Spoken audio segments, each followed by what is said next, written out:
Hi, Assalamualaikum. So me, Muhammad RASID. My number metric is 2024 767 239. Hello, Assalamualaikum. My name is MIOR HUSIN. My matric is number 2024 963 815. Assalamualaikum. My name is JALANI. My matric number is 2024 Assalamualaikum, my name is KAMILIA. My matrix number is 2024 9885. Hi, my name is SUHAILAH binti ASRI. My matrix number is 2024 747 925. International relations is actually a pretty new field. There's a lot of debate over when it started, but it's pretty much came about in the early 20th century after the end of World War I, more or less, but it only really started being studied in most universities after World War II. So we're going to talk about the idealism, and the idealism is a philosophical doctrine that asserts the importance of the mind, ideas, or awareness and influencing reality. According to idealism, the material world is either reliant on or essential composed of mental spiritual processes, in contrast to realism, which holds that the objective world exists independent of our experience. Idealism contends that what we see as the external world is a mental projection and fabrication. Prominent idealist philosophers such as George Berkeley and Immanuel Kant contend that the reality is essentially affected by how humans sees or conceptualize, or in a certain situations by a universal awareness. So now, let's focus on the founding father of the idealism. So first, we have Woodrow Wilson, a prominent figure in the founding of Idealism International Relations. He was born in 1856 in Virginia. Wilson went from a small town by upbringing to become the 28th president of the United States. A scholar at heart, he was a university professor and also the president of Princeton before his political career took off. So, during his presidency, he championed the concept of self-determination and democratic governance by believing that the truth is to only come through democracy. So, I found one case study about his idealist vision that took shape in his 40-point speech of 1918, where he outlined a world order based on the open diplomacy, freedom, and national self-determination. By laying the groundwork for the League of Nations, Wilson's ideas were revolutionary, aiming to replace war with dialogue as a means of resolving dispute. So his commitment to this principle marked the beginning of the idealism relation. So by setting a hopeful path toward a more peaceful and a cooperative world. So now let's move on the Immanuel Kant, the second founding father, whose philosophical vision of a peaceful world deeply by influence the idealist thought. He was born in 1724 in Königsberg, Prussia, that known as Germany now. Kant was a devoted scholar and a key figure of the Enlightenment. While he never left his hometown, his ideas about the morality and the politics reached far beyond it. So in his famous 1795 essay, Perpetual Peace, a philosophical sketch, Kant argued that lasting peace could be achieved if nations adopted a republican constitution and the respected moral law. So he envisioned a federation of free states where independent nations would cooperate under a common framework of international law. By preventing the need for war, Kant believed that such a structure built on mutual respect and the law would foster a just and a peaceful. So world order, his vision to set a philosophical foundation for idealism, inspiring leaders like Wilson to believe in a world governed by the reason, ethics, and cooperative diplomacy. So just that for the founding father. Thank you. Okay, let's talk about the core principle of idealism, which is human nature. Idealism in human nature is the belief that humans are inherently good, rational, and capable of moral improvement. Idealists view people as guided by values, ethics, and a desire to achieve their highest potential. They argue that individuals naturally strive for truth, justice, and compassion, seeing the world as improvable through human efforts. For example, a well-known case study reflecting idealism in human nature is the story of Nelson Mandela and post-apartheid South Africa. Mandela believed that the people are inherently capable of compassion and forgiveness even in the face of grave injustice. After 37 years in prison, under the racially oppressive regime, he emerged with a vision of reconciliation, not revenge. Mandela established the Truth and Reconciliation Commission, which allowed the victims and perpetrators to openly address apartheid-era crimes in a process of healing. Second core principle of idealism in international relations is the concept of collective security, which holds that peace is best maintained when nations work together to defend against aggression. Rather than focusing on individual power or alliances for self-interest, idealism advocates for a cooperative approach where all states agree to protect each other. This principle is embodied in organizations like the United Nations, which idealists believe can deter war by presenting a united front against any act of aggression. Collective security operates on the belief that an attack on one is an attack on all, encouraging a nation to stand together in the interest of global peace. By building trust and fostering cooperation, idealists see collective security as a way to create a more stable, just, and peaceful world, moving beyond a cycle of competition and conflicts. A well-known case of collective security in action is the United Nations response to the 1990 Iraqi invasion of Kuwait. When Iraq, led by Saddam Hussein, invaded Kuwait, the United Nations Security Council condemned the aggression and quickly organized an international coalition to respond. Through Resolution 678, the United Nations authorized the use of force to expel Iraqi force if they did not withdraw by a set deadline. This led to Operation Desert Storm, a military intervention led by the United States with the support of many countries.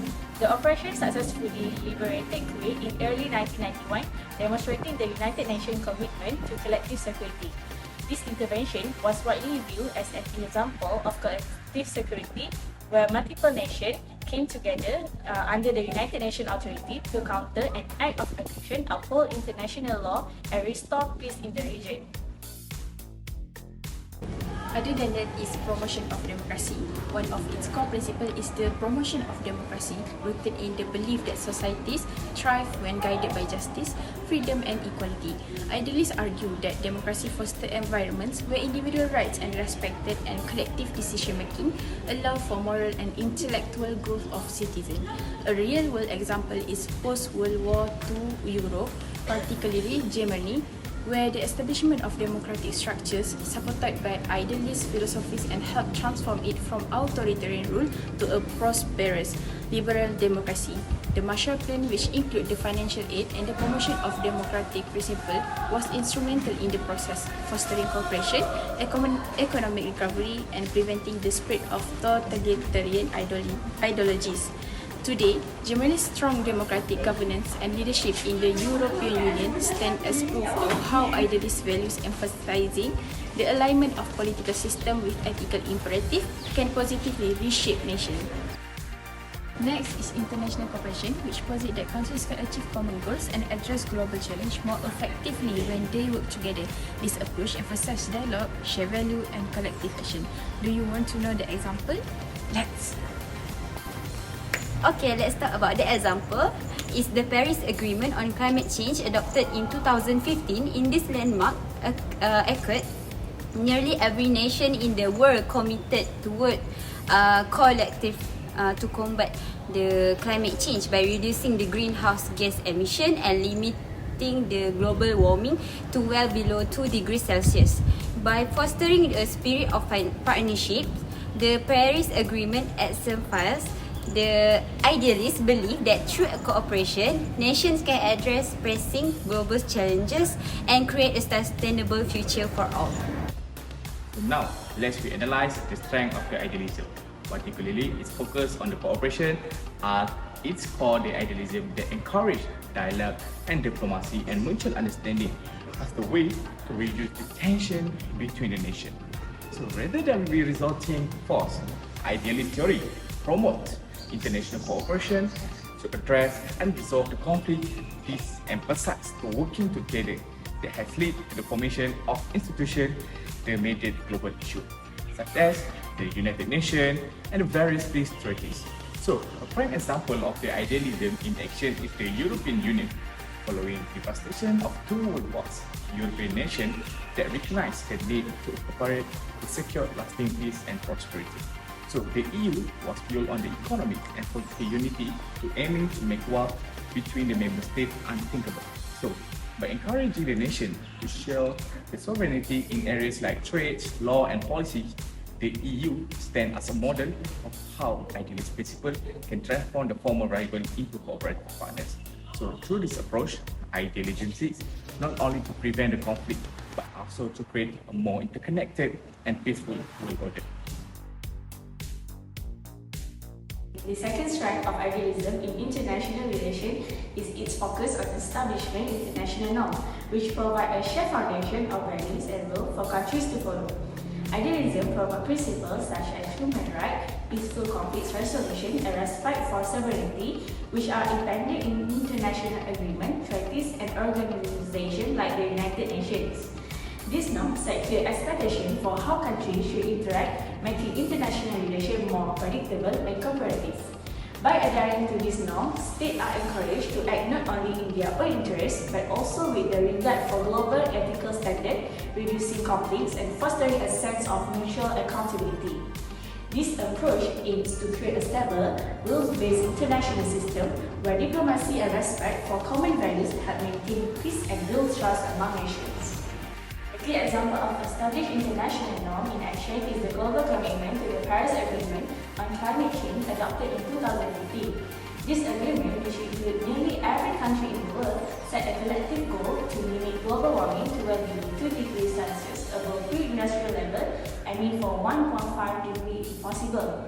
Under the Paris Agreement, countries voluntarily set targets for reducing greenhouse gas emissions with regular review to increase their commitments over time.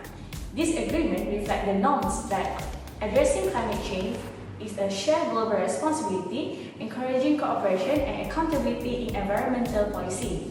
By establishing common goals and standards, the Paris Agreement promotes coordinated efforts to combat climate change, illustrating how international norms can guide countries in tackling global challenges through collaboration and adherence to agreed-upon principles. Next, we continue to criticism of idealism. First is overly optimistic.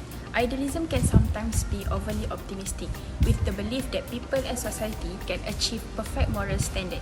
Critics argue that this perspective is unrealistic as it ignores challenges like human flaws and conflict. By focusing on how things should be, idealism may overlook practical steps for dealing with how things are.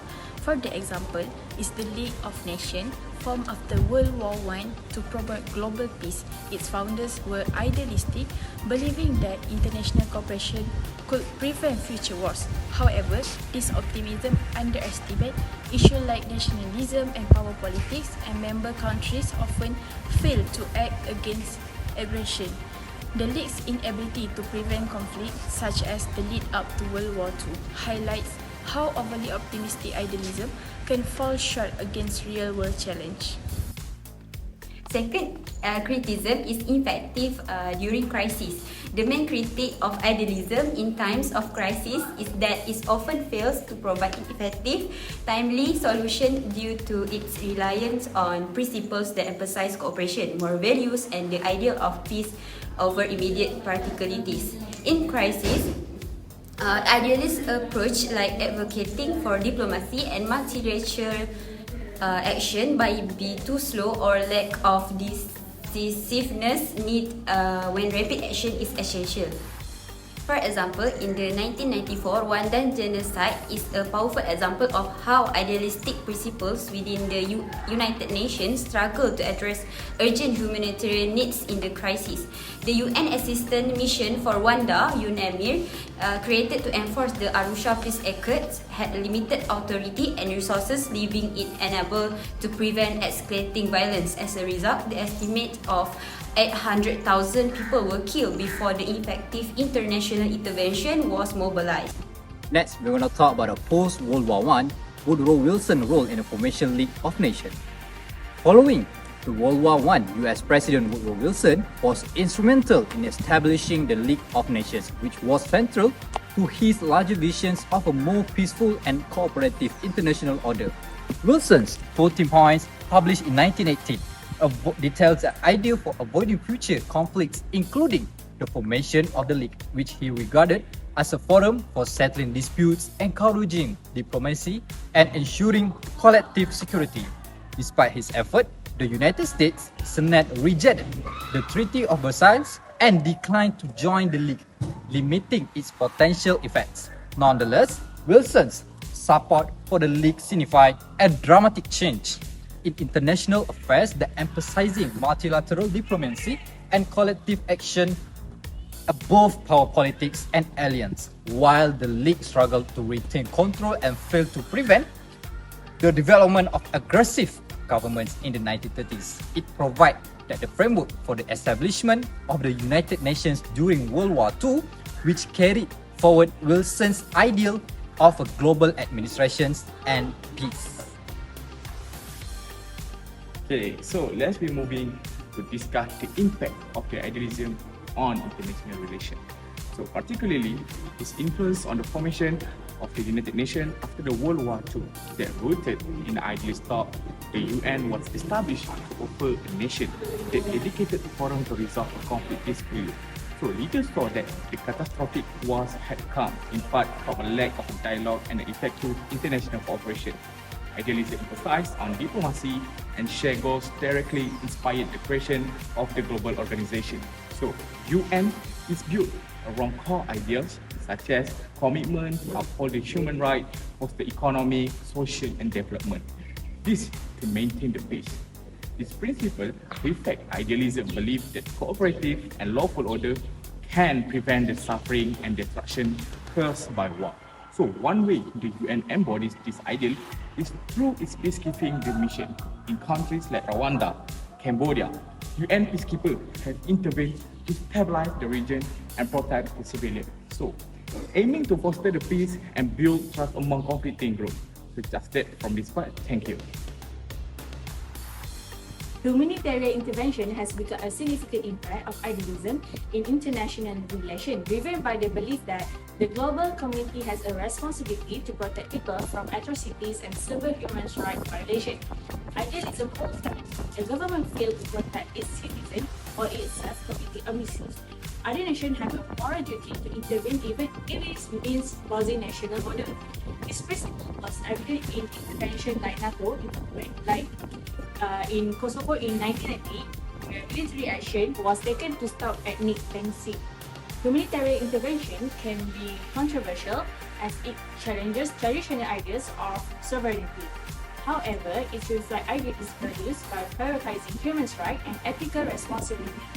By encouraging nations to act on behalf of vulnerable populations, humanitarian intervention seek to uphold international norms of justice and human dignity, aiming to create a more compassionate and responsible global community.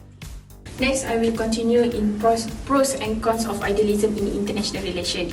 The first advantage is promote peace and diplomacy. One of the key advantages of idealism in international relations is its strong emphasis on promoting peace and diplomacy among nations. Idealists believe that by fostering cooperation, mutual understanding, and shared value, countries can resolve conflict without resorting to violence. An example of this is the establishment of the United Nations after World War II. The UN was created with the idealistic vision of preventing future wars through dialogue and collective security. It provides a platform for countries to engage in diplomacy, discuss their differences and work towards common goals such as human rights and sustainable development. This commitment to peaceful resolution and cooperation reflect the core principle of idealism, showing how fostering goodwill and understanding can lead to more stable and peaceful world.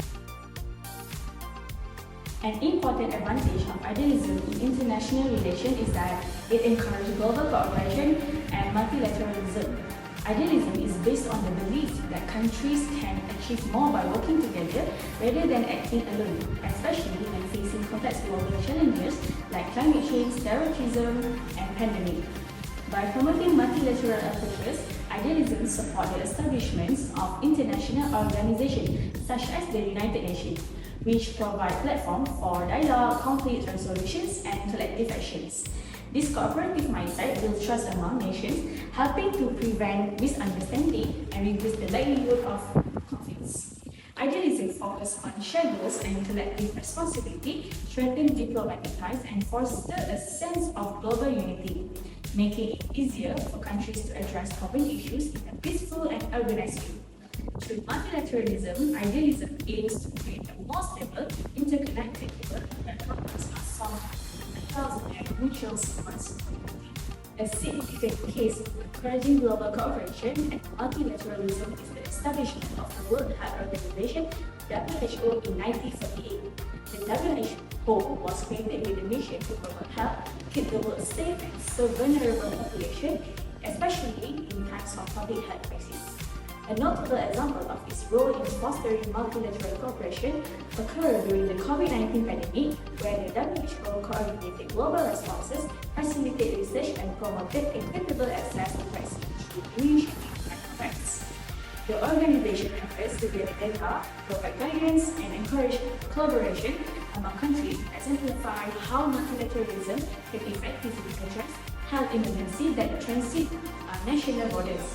By emphasizing shared health goals and collective action, the WHO has reinforced the importance of international cooperation in tackling global health challenges, illustrating how idealism can lead to enhance solidarity and support among nations in the face of a common threat.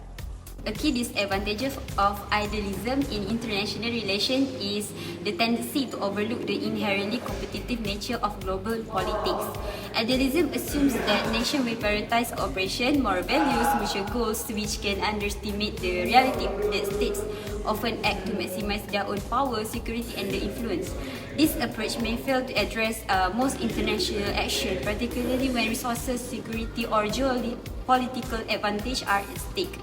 By focusing on what should be, idealism can miss critical insight into what actually is. For example, the US response to China's growing influence in the South China Sea offers a strong example of idealism failing due to competitive international dynamics.